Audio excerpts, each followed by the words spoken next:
لیکن اس میں بھی 6,500 آیات میں سے چند درجن آیات ایسی ہیں جو اپنے اندر وہ مضمون سموئے ہوئے ہیں کہ جو اسٹیبلش دین ہے اس سے بالکل مختلف ہے، جس کو ہم نے دین بنایا۔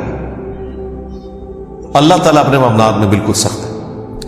اللہ تعالیٰ بڑا غفور رحیم ہے، جو مرضی کر دے رہو بخشش ہو ہی جانی ہے۔ تو سر اگر یہ کسی کا کانسیپٹ ہے نا تو اس کو قرآن کی الف بے نہیں پتا۔ ڈاکٹر اسرار صاحب رحمہ اللہ تعالیٰ میرے استاد ہیں، میں نے ان سے بہت کچھ سیکھا ہے۔ اللہ تعالیٰ ان کو نیک کاموں کا اجر دے اور ان کی برائیوں سے درگزر فرمائے۔ یعنی وہ بیان القرآن آپ سنیں نا تو لگتا ہے کہ یار قرآن جس طرح نازل ہوا ہے وہ اس طرح پریزنٹ ہو۔ جس نے قرآن نہیں پڑھا نا وہ تو یہی سمجھتا ہے کہ شاید اللہ تعالیٰ کو ایک بوڑھی نانی اماں ہے جس نے یہ لوگ پیدا کیے ہیں اور ایک شغل ملا گیم ہے، اینڈ پہ ساروں کو ہی چھوڑ دے گا۔ جناب اگر یہ معاملہ ہوتا تو انبیاء اور کتابیں آتی۔ امام محمد غزالی نے کیمیائے سعادت میں لکھا ہے کہ جو علماء ممبروں پہ چڑھ کے لوگوں کو یہ بتا رہے ہیں نا کہ اللہ تعالیٰ بڑا غفور الرحیم ہے اور وہ سب کو بخش دے گا چاہے جس طرح کی مرضی زندگی گزارو، وہ اصل میں یہ بتانا چاہ رہے ہیں کہ اللہ تعالیٰ کے پیغمبر جھوٹے تھے نعوذ باللہ، ان کے ساتھ جو کتابیں نازل ہوئی، یہ اس میں جو وعیدیں آئی ہیں کہ جو نافرمان ہیں ان کو دوزخ میں جھونکا جائے گا، یہ سب کا سب جھوٹ ہے اور وہ یہ صحیح کہہ رہے ہیں۔ پھر امام غزالی کہتے ہیں ایسے علماء واجب القتل۔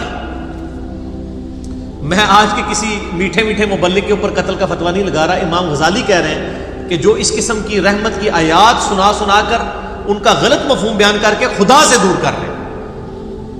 یہ تو یہودیوں کا یہی تو عقیدہ تھا، سورۃ البقرہ میں آتا نا، وہ کہتے ہیں کہ ہمیں اللہ تعالیٰ چند دنوں کے لیے ڈالے گا دوزخ میں پھر نکال لے گا، ہم تو اللہ کے چہیتے ہیں۔ اللہ تعالیٰ ماتا تم نے کوئی عہد لیا ہوا ہے اللہ سے؟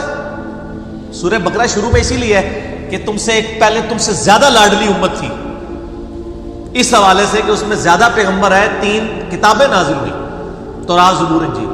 لیکن جب انہوں نے ہم سے روگردانی کی تو ہم نے دیکھا اسے ضربت علیہم الذلہ والمسکنہ، ان پہ ایسی ذلت اور مسکنت آج تک تاری ہے۔ تو سر یہ باتیں کرنا تھانے دار والا معاملہ نہیں، قرآن کا اسلوب بھی بڑا سخت ہے، اس میں کوئی شک نہیں۔ اور میں اکثر بتاتا ہوں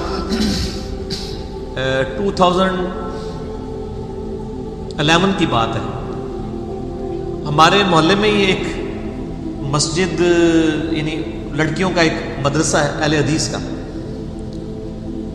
وہاں پہ ایک آنٹی ہیں جو ڈاکٹر فرحت ہاشمی کی کلاس فیلو ہیں، اسٹوڈنٹ نہیں کلاس فیلو ہیں، تو وہ رمضان میں دورہ قرآن کرواتی تھی۔ تو میں نے اپنی وائف کو کہا، اس وقت 3 بچے تھے ماشاءاللہ 4 ہیں، میں نے کہا میں بچے سنبھالتا ہوں، تم نہ رمضان میں پورا قرآن گو تھرو کرو۔